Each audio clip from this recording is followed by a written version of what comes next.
Black Clover é de longe uma das obras que mais me encanta atualmente. Eu facilmente diria que é um dos melhores, se não o melhor shonen atual em circulação. Mas se é um shonen, obviamente existem diversos erros na história e algumas verdades que os fãs se custam a acreditar que existem, já que são coisas que afetam diretamente a obra. Eu não aconselharia você a ficar no vídeo de hoje caso você seja um fanboy. Sejam então mais que bem-vindos à Shonenzada, vamos deixar de enrolação e vamos para as verdades que ninguém aceita sobre Black Clover. Verdade de número 1. A falta de desenvolvimento dos outros esquadrões atrapalha o enredo da história. Como uma obra com muitos personagens, Black Clover tem uma certa dificuldade em desenvolvê-los, já que os personagens ficam completamente obsoletos com o decorrer da série. Um dos maiores problemas de Black Clover é o seu conceito raso de desenvolvimento e de profundidade nos personagens apresentados, onde não temos um desenvolvimento aprofundado dos outros esquadrões, mas somente dos Touros Negros, que é o esquadrão principal. O que não é errado, já que a história é centrada principalmente neles e no Asta, mas acaba ficando maçante o erro constante de desenvolvimento, já que o único esquadrão que tivemos então certo desenvolvimento, fora os Touros Negros, foi obviamente o Alvorecer Dourado, que olha só, também não foi aquele desenvolvimento que a gente queria ver. De 9 esquadrões ao todo, somente 2 estão sendo desenvolvidos, tornando a obra muito fraca em questão de enredo. Um exemplo bem claro de falta de desenvolvimento é nos Louvas Deus Verdes, onde não tivemos nem mesmo o seu vice-capitão apresentado, e o mesmo ocorre com as Águias Prateadas, fazendo destes esquadrões completamente figurantes, fora outros esquadrões e personagens fracos como o Kaiser Granvorka e o nosso queridíssimo Esquadrão das Orcas Púrpuras, que, meu amigo, merda de esquadrão, hein? Verdade de número 2, Asta vai ficar com a Noelle e não temos nenhuma possibilidade de harém, o que é uma pena. Por mais que o anão bombado comedor de freira tenha um vasto número de gasosas apaixonadas por ele, é fato consumado que ele vai acabar terminando com a menina Noelle. Por mais que tenhamos então a esperança de um harém, infelizmente isso nunca e jamais vai acontecer e é hora da gente aceitar isso. Eu sei que dói, eu também gostaria de ver um harém, seria muito engraçado, mas cara, é um shonen. Infelizmente a possibilidade é mínima, o que é uma pena, pois por mais que a esperança seja a última que morre, essa esperança de harém já deveria ter sido morta há muito tempo, dado ao fato que a Noelle e o Asta já vêm sendo desenvolvidos como casal há bastante tempo dentro da obra. Isso fica explícito quando a própria Noelle admite que ama o anão, porém mantemos a esperança de que ainda pode rolar algo, já que se não rolar o harém, o Tabata vai perder muito mais do que dinheiro. Brincadeiras à parte, e caindo na realidade, Mimosa provavelmente vai acabar com o Yuno ou com algum personagem completamente aleatório e sem graça, porque sim, a Nero nem gosta do Asta e vê ele como um irmão, e a irmã do Capitão Yami é uma gasosa, mas sem chances também para o anão. Agora, parando pra pensar, a Itika até que daria um puta casal com um Finral Holy Case. Verdade de número 3, a Rainha das Bruxas é muito mais forte que todos os capitães, com exceção da Mereoleona e do Yami. Ela simplesmente dispensa comentários quando se trata de força, além de ter uma das magias e grimório mais absurdos de todos. Ela tem também um título que é comparável ao de um rei mago, o que certamente faz jus à sua força, onde ela possui a magia de sangue, que permite a ela criar então edifícios inteiros de sangue, ter controle sobre o sangue de seus oponentes, se curar, curar seus aliados e ainda atacar com armas feitas de sangue, como machados, espadas e por aí vai. O mais apelão disso tudo é que ela ainda tem uma magia gigantesca, como demonstrado então nos capítulos atuais da história, onde ela sem nenhuma dificuldade aparente curou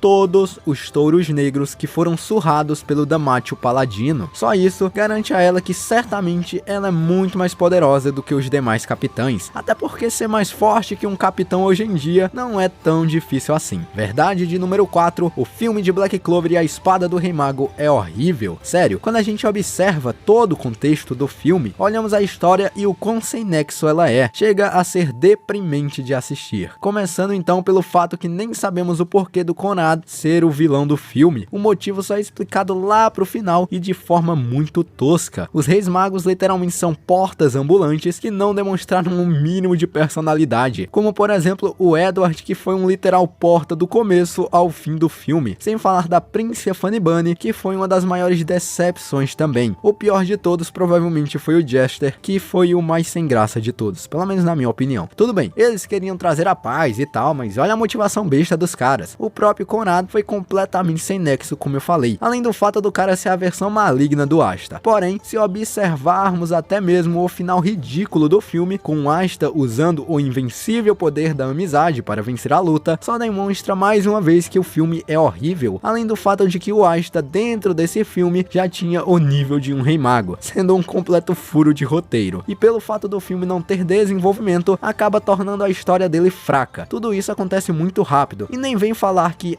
mas é um filme, é filler, porque tivemos coisas muito melhores, como Jujutsu Kaisen Zero e também o filme do Trem Infinito de Demon Slayer. Filmes, então, que tem um super desenvolvimento, tanto para o protagonista como para os vilões. Então, Black Clover e a Espada do Rei Mago nem é isso tudo. 5. Dorothy tem uma das magias mais apelonas de todas, mas não pega top tier na obra. A ex-capitã dos Pavões Corais tem uma das magias mais apelativas de todos os tempos, e que entra com certeza no top 10 magias mais poderosas, que é a magia de sonhos, que permite a ela prender seu oponente em uma dimensão separada, chamada de Mundo do Glamour, da realidade, onde ela tem um controle absoluto sobre ele. De início, essa magia pode parecer tecnicamente invencível, o que em termos normais de fato é. Porém, durante as lutas de Dorothy, fica implícito em que a magia tem muitas falhas. A primeira delas é ataques que afetam outras dimensões, como o corte dimensional do Yami, que literalmente partiu aquela dimensão que ela criou ao meio e desfez o feitiço. Outra fraqueza é que se o oponente tiver uma magia muito maior do que a da Dorothy, ou fora da realidade, ele pode literalmente quebrar a dimensão. Só isso abre margem para muitos personagens à frente dela. Mas outra fraqueza que foi revelada no arco dos elfos é que, assim como Dorothy, tudo que o seu oponente imagina se torna realidade. Ou seja, seu oponente pode counterar tudo em que a Dorothy fizer. Além disso, dadas as fraquezas de sua magia, os personagens atuais da obra amassam ela, pois possuem uma mana muito maior do que ela, e ela jamais conseguiria se equiparar a eles. Então, por mais insana que seja a magia de sonhos, ela não pega top tier nem a pau, o que é uma pena, já que ela é dita como uma das 3 bruxas primordiais da Floresta das Bruxas, inclusive assumindo o posto como rainha das bruxas atualmente. Verdade de número 6, Lucky Voltia é mais poderoso do que Magna Swing. Não é novidade pra ninguém que o Lucky é um dos maiores gênios de Black Clover. Ele simplesmente se tornou um ser praticamente inigualável em questão de velocidade. Magna, por outro lado, é alguém com uma magia fraca e sendo muito burro, e pelo fato de ser um plebeu, sua quantidade de mana é minúscula. Porém, após 6 meses de treinamentos intensos e insanos, Magna criou uma técnica especial chamada de Soul Chain Death Mary, onde após ele lançar uma bola de fogo em seu oponente, uma corrente é entrelaçada entre ele e o seu alvo, conectando então a alma de ambos. Caso o oponente tente quebrar a corrente, ele tem a sua alma destruída e obviamente ele morre. Essa técnica nivela os níveis de mana entre Magna e o seu oponente. Se por exemplo, o Magna tem 300 de mana e o seu oponente 3000, a mana dos dois será igualada e ambos terão a mesma quantidade. Com essa técnica do Magna, ele derrotou facilmente Dante Zogras, um membro da Tríade Negra. Atualmente, Lucky já superou esse nível, onde ele consegue utilizar de técnicas baseadas em runas que aprendeu no reino de Hurt, onde ele passa a usar a mana de natureza e economizar então a sua própria mana, além do fato dele ter uma das magias mais destrutivas de todas, tendo superado e muito o Magna. Verdade de número 7, os vilões de Black Clover são horríveis. Olha só, sério, quando a gente vê os vilões de Black Clover, a gente pensa que os caras vão ser brabos, os picas da galáxia, porém, os caras são horríveis como vilões. Os elfos, que foram os mais bem desenvolvidos, são incrivelmente ruins. O capiroto dos Zagreus só apareceu por um arco e não teve nem mesmo tempo de ser desenvolvido, então nem conta. Pra piorar tudo, eles simplesmente não têm motivação para serem maus. Eles literalmente só querem tacar o terror porque sim, sério. Até os elfos, que a gente até entende o fato deles serem maus, são vilões horríveis. Tirando o Lucius Ogras, que realmente mostrou a que veio, o resto é bucha. Os únicos que se salvam são os irmãos Ogras, Dante, Zenon e a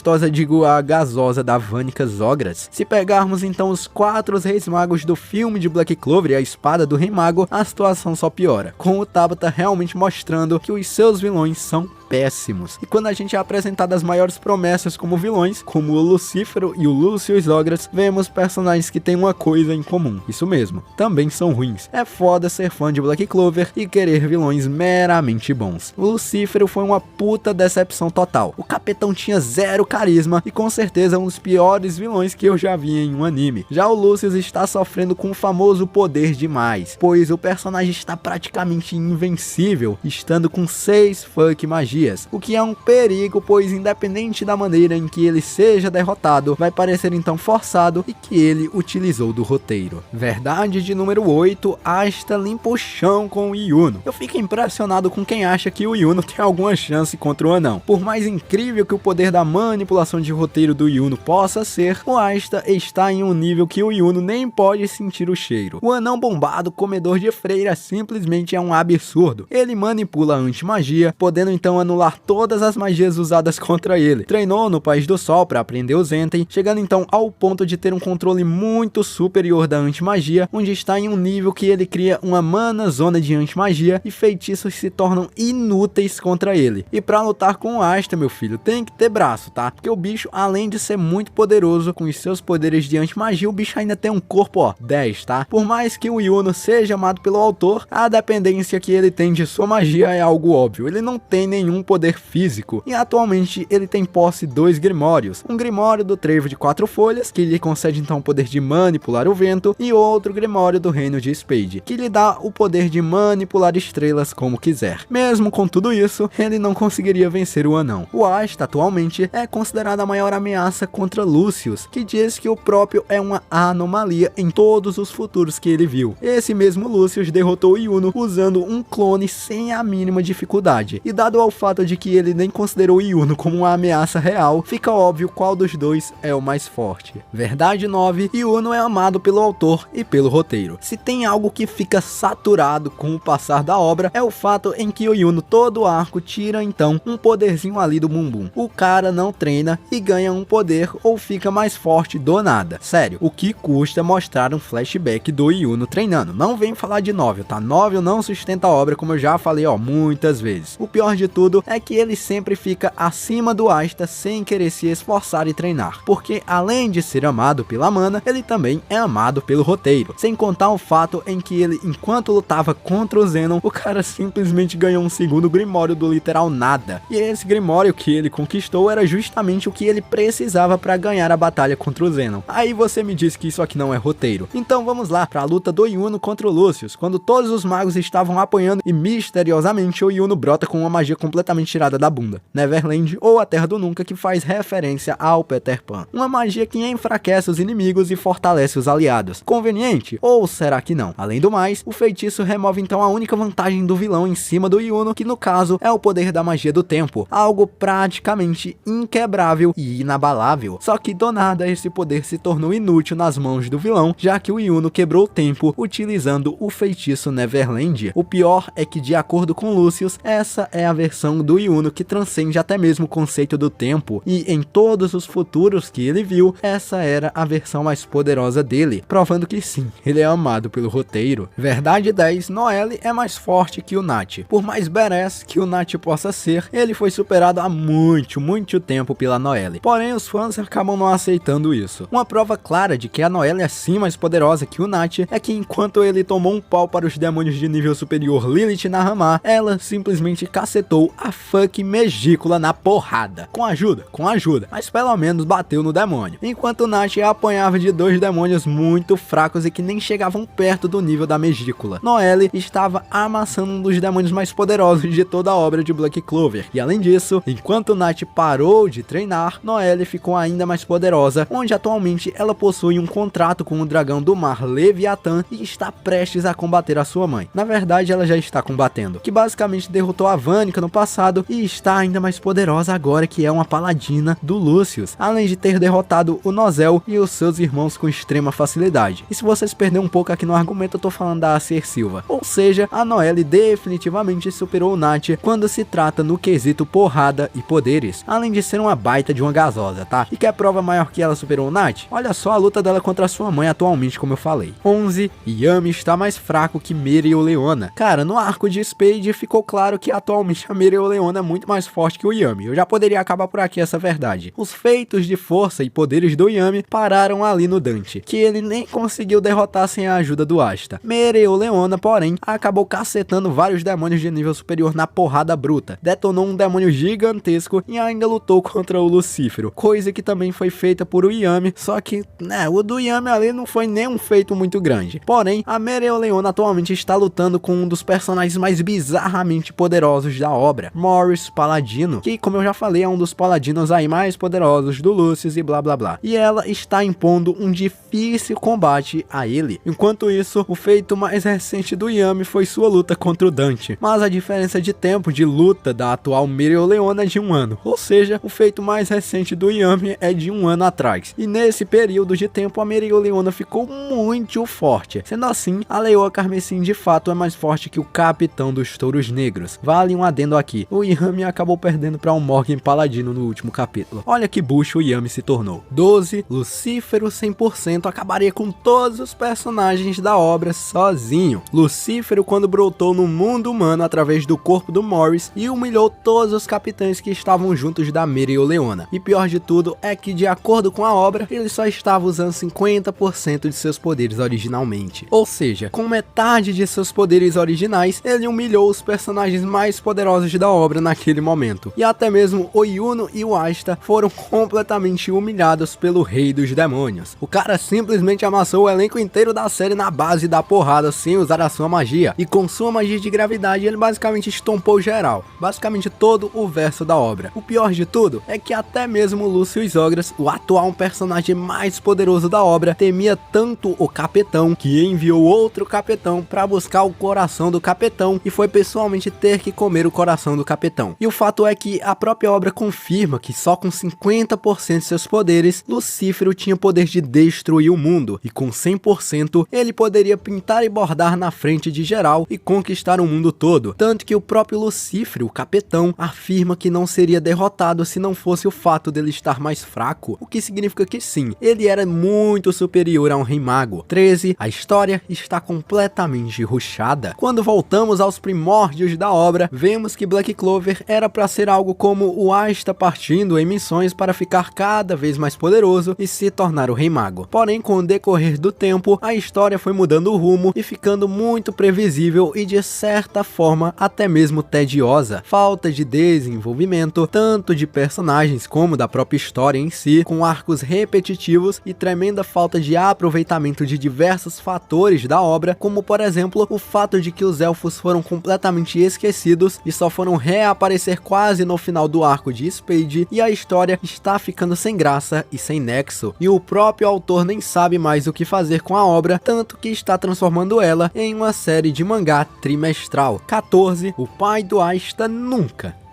vai aparecer. As teorias mais feitas em Black Clover envolvem o pai do anão, que foi comprar aquele famoso cigarrinho no mercado e nunca mais voltou. Já existem teorias dizendo que o Asta é o filho do Conrad, o 20º Rei Mago, ou Julius Novachrono, o atual Rei Mago de Clover, porém o pai do Asta provavelmente nunca vai aparecer, isso porque já temos mais de 300 capítulos do mangá em que a mãe do Asta já foi revelada, mas o seu pai não. Em 170 episódios do anime e um filme, ele sequer é mencionado. Se ele não apareceu até esse momento, por que caralhos ele iria aparecer agora? Não faz nenhum sentido. As chances do pai do Asta aparecer são as mesmas chances do Yuno deixar de ser amado pelo roteiro, ou seja, completamente zero. 15. A história tem muitas inconsistências. Como toda obra produzida por nós seres humanos, Black Clover tem muitas falhas, mas se estende, e quando eu digo que são muitas, é porque são muitas mesmo. Começando então pelo fato em que o Julius Novachrono não notou a estranheza do Vangeance durante boa parte da obra. Além de tudo, vários arcos aí possuem diversos buracos no roteiro que nem foram explicados e sequer foram preenchidos ou arrumados, com desculpas esfarrapadas e sem nexo algum. Um outro claro exemplo aqui disso é que o Yun ganhou um grimório do reino de Spade, mas o Yami, por outro lado, também não deveria ter um pergaminho do País do Sol. Olha só que coisa sem nexo. Além de vários outros erros que citei anteriormente, falta de desenvolvimento, vilões péssimos e uma pá de erros aí a mais. É simplesmente bizarro o fato de que uma obra tão maravilhosa tenha tantos furos de roteiros e tanta inconsistência. Essas então foram as verdades que ninguém aceita sobre Black Clover, e se você discorda, foda-se, tô nem aí, tá, cara? O canal é meu, eu faço o que eu quiser e é isso aí, entendeu? Espero que vocês tenham gostado do vídeo, me ajudem aí a chegar aos 100 mil inscritos, sério, a gente tá muito perto, e você aí, se inscrevendo no canal vai ajudar demais. Desde já agradeço sua companhia por ter assistido até aqui, e tamo junto, e até um próximo vídeo, que também será polêmico.